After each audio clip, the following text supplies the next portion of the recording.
Hey guys, today I'd like to take you through a little mental exercise that I tried out.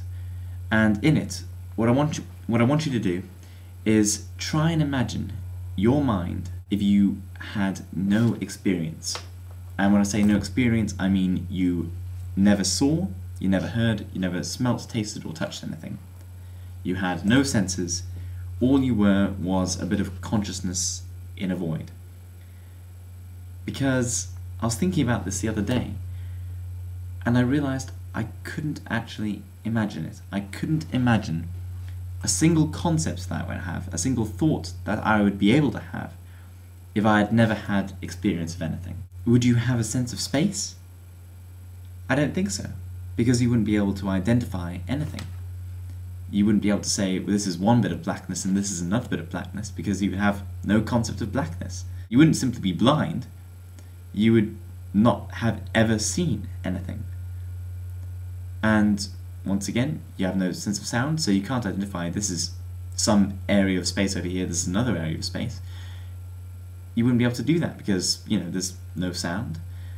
You wouldn't have any concept of space. And equally, in addition to this, I don't think you'd have a concept of time.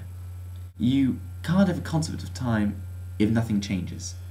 And without one sensory experience giving way to another sensory experience, just this constant void of nothingness, you can't really have a concept of time.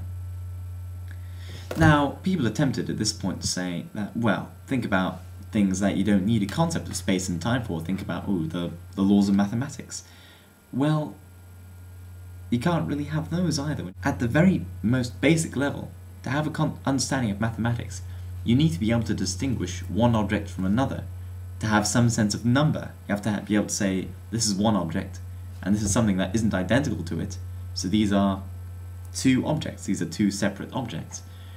Without a concept of space, or even time, how can you distinguish between 2 points in space or time? How can you have a concept of number? And I don't think you'd have a concept of language either. We use language to refer to objects and ascribe them properties. This is what a statement is. If I say the phone is black, I'm referring to this object, which is distinct from any other object. This phone has the property of being black. But without a sense of space or time, I wouldn't be able to distinguish any object because, well, there is nothing in comparison to anything else that I can sense. And there are no properties that I can distinguish. Someone may say at this point, well, at least you have a sense of self. You would have some kind of consciousness. But would you? Would you really? Because think about yourself for a minute. When I say, I am me, the word I, if you search deep in your own mind, you can't find anything that can really be called this I. You can't find anything that's called this self. And why is this? Because I is not anything specific. I is simply a word you use to refer to yourself as distinct from any other object. It's like the phone, once again. You refer to I to distinguish yourself from every other object in the universe. But if you've got no concept of any other objects, what are you distinguishing yourself from?